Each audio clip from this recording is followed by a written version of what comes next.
जी friends, आज की update कुछ इस प्रकार से। आज हम बात करेंगे चीन की।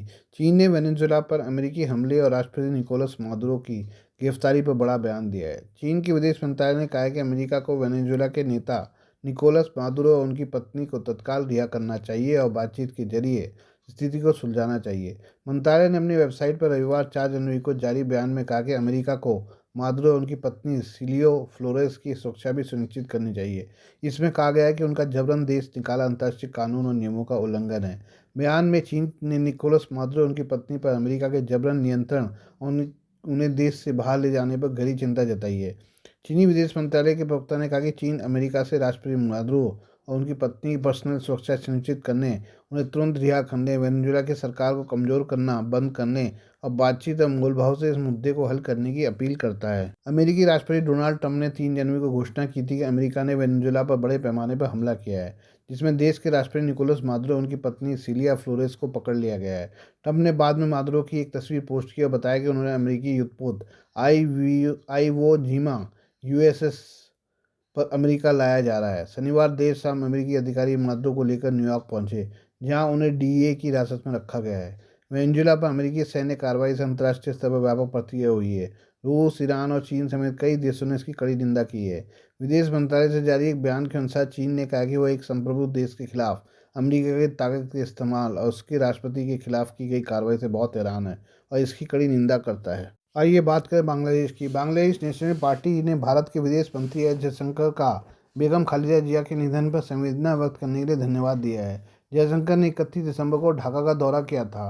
इस दौरान उन्होंने बीएनपी की कार्रवाई के अध्यक्ष खालिदा जिया के बेटे तारिक रहमान से मुलाकात की थी। जयशंकर ने तारिक को प्रधानमंत्री नरेंद्र मोदी की ओर से एक व्यक्तिगत पत्र भी सौंपा। बीएनपी ने जयशंकर, नरेंद्र मोदी और भारत सरकार के इस भाव की सराहना की है। बीएनपी की ओर से शनिवार रात को सोशल मीडिया पर अपने पोस्ट में लिखा, डॉक्टर एस जयशंकर, भारत सरकार और भारत के लोगों की ओर से संवेदना व्यक्त करने के लिए आपका धन्यवाद।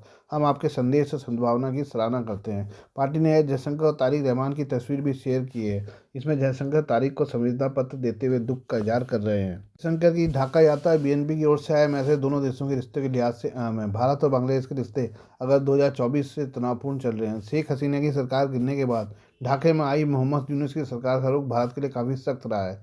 अगर 2024 में मोहम्मद यूनूस के नेतृत्व में अंतिम सरकार के गठन के बाद किसी भारतीय मंत्री की ये पहली ढाका यात्रा थी।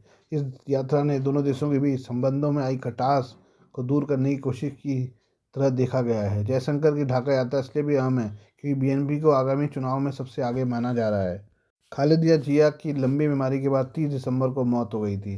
3 बार बांग्लादेश की प्रधानमंत्री रह चुकी खालिदा जिया को उनके पति पूर्व राष्ट्रपति जियाउर रहमान की कब्र के बगल में राजकीय सम्मान के साथ दफनाया गया है।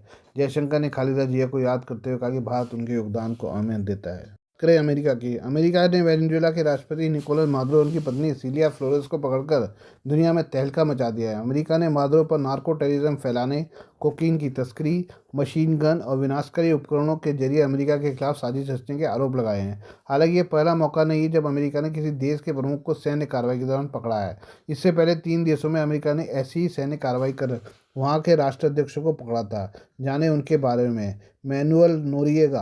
अमेरिका ने 1989 में पनामा में हमला कर सैन्य नेता मैनुअल नोरिएगा को गिरफ्तार किया था। अमेरिका ने यह हमला इसलिए किया था ताकि मैनुअल नोरिएगा को पद से हटाया जा सके। अमेरिका ने मैनुअल नोरिएगा पर पनामा में अमेरिकी नागरिकों की सुरक्षा, अलोकतांत्रिक प्रथाएं, भ्रष्टाचार और अवैध ड्रग व्यापार में शामिल बताया था। पनामा पर हमला करने से पहले अमेरिका ने 1988 में मियामी में नोरिएगा पर ड्रग तस्करी का आरोप लगाया था। नोरिएगा ने 1985 में निकोलस अर्दितो बार्लेटो को इस्तीफा देने के लिए मजबूर किया, जिन्हें अमेरिका का करीबी नेता माना जाता था।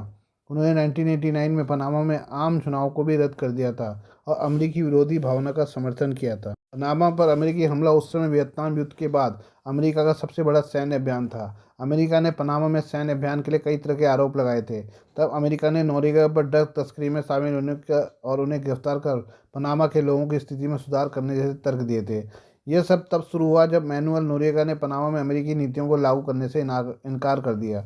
ऐसे में अमेरिका ने पहले मैनुअल नोरिएगा को अवांछित व्यक्ति घोषित किया, बाद में उन्हें पकड़ लिया। मैनुअल नोरिएगा पर मियामी में मुकदमा चलाया गया और 2010 तक जेल में रखा गया। बाद में उन्हें दूसरे मुकदमे के सामना करने के लिए फ्रांस भेज दिया गया। फ्रांस ने 1 साल बाद मैनुअल नोरिएगा को वापस पनामा भेज दिया। नोरिएगा की 2017 में पनामा की जेल में मौत हो गई, जहां वो अपने अपराधों के लिए सजा काट रहे थे। सद्दाम हुसैन। इराकी राष्ट्रपति सद्दाम हुसैन को 13 दिसंबर 2003 को अमेरिकी सेना ने पकड़ा था। सद्दाम को इराक पर अमेरिकी नेतृत्व वाले हमले और कब्जे के 9 महीने बाद पकड़ा गया था। सद्दाम को उनके गृहनगर तिकरित के पास एक गड्ढे में छिपा हुआ पाया गया था। उन पर एक तथाकथित इराकी अदालत में मुकदमा चला और मौत की सजा सुनाई गई। सद्दाम हुसैन को 30 दिसंबर 2006 को मानवता के खिलाफ अपराधों के लिए उनसे फांसी दे दी गई। झूठा आरोप लगा इराक पर किया हमला। अमेरिका ने सद्दाम हुसैन को पकड़ने के लिए इराक के पास बड़े पैमाने में विनाशकारी हथियार WMD होने की झूठी खुफिया जानकारी का दावा किया था।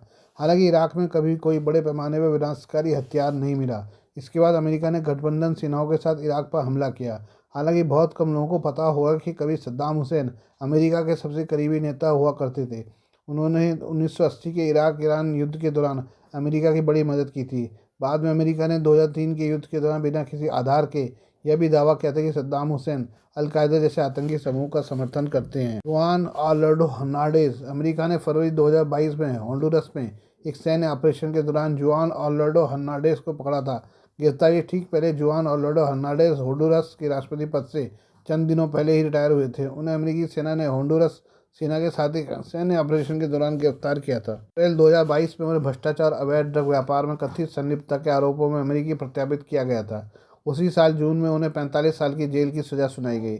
हालांकि हर्नांडेज को 1 दिसंबर 2025 को अमेरिकी राष्ट्रपति डोनाल्ड ट्रंप ने क्षमादान दे दिया था। इसके कुछ दिनों बाद होंडुरस के शीर्ष अभियोजक ने हर्नांडेज के खिलाफ एक अंतर्राष्ट्रीय गिरफ्तारी वारंट जारी किया। इससे जुआन ऑर्लैंडो हर्नांडेज की अमेरिका की जेल से रिहा होने के बाद कानूनी मुश्किलें फिर बढ़ गई। हम बात करें ईरान की। ईरान में विरोध प्रदर्शन को लेकर अमेरिकी राष्ट्रपति डोनाल्ड ट्रंप की चेतावनी पर तेहरान भड़क गया है। शुक्रवार को ईरान के विदेश मंत्री अब्बास अरागाची ने ट्रंप की टिप्पणी पर कड़ी प्रतिक्रिया दी है और कहा कि देश के अंदरूनी मामलों में किसी भी दखल को सख्ती से खारिज किया जाएगा। सोशल मीडिया प्लेटफॉर्म एक्स पर ईरानी विदेश मंत्री ने देश में हो रहे विरोध प्रदर्शन को शांतिपूर्ण बताया और कहा कि वे हाल ही में करेंसी में उतार चढ़ाव के कारण हुई है। ईरान के अंदर से आ रही रिपोर्टों के अनुसार लगभग एक सप्ताह से चल रहे विरोध प्रदर्शनों और झड़पों के दौरान देश भर में से कम 7 लोग मारे गए हैं। ट्रंप ने एक पोस्ट में ईरान को चेतावनी देते हुए कहा कि अगर इस्लामिक शासन प्रदर्शनकारियों के खिलाफ बल प्रयोग करता है तो अमेरिका हस्तक्षेप करेगा। ईरानी विदेश मंत्री ट्रंप की धमकियों को खतरनाक बताया है। आरागाची ने अमेरिका में नेशनल गार्ड की तैनाती का उदाहरण दिया और कहा अमेरिकी राष्ट्रपति और सभी लोगों को यह पता होना चाहिए कि सरकारी संपत्ति पर आपराधिक हमलों को बर्दाश्त ही नहीं किया जा सकता। आरागाची ने हिंसा की कुछ अलग अलग घटनाओं की बात स्वीकार की, लेकिन विदेशी दखल के खिलाफ खुली चेतावनी दी। उन्होंने लिखा कि ट्रंप का संदेश लापरवाह और खतरनाक है, जैसा पहले भी हुआ है। ईरानी लोग अपने अंदरूनी मामलों में किसी भी दखल को खारिज करेंगे। आरागाची ने ट्रंप की धमकी पर पलटवार करते हुए कहा कि हमारी सेनाएं तैयार है और संप्रभुता के किसी भी उल्लंघन की स्थिति में उन्हें ठीक से पता है कि कहाँ निशाना लगाना है। ईरान के दूसरे अधिकारियों ने भी अमेरिकी दखल के खिलाफ चेतावनी दी है। ट्रंप की धमकी के तुरंत बाद सुप्रीम लीडर आयतुल्ला अली खamenei के सलाहकार अली शाम खानी ने कहा है कि ईरान की सुरक्षा एक रेड लाइन है। उन्हें चेतावनी दी कि किसी भी दखल का जवाब दिया जाएगा।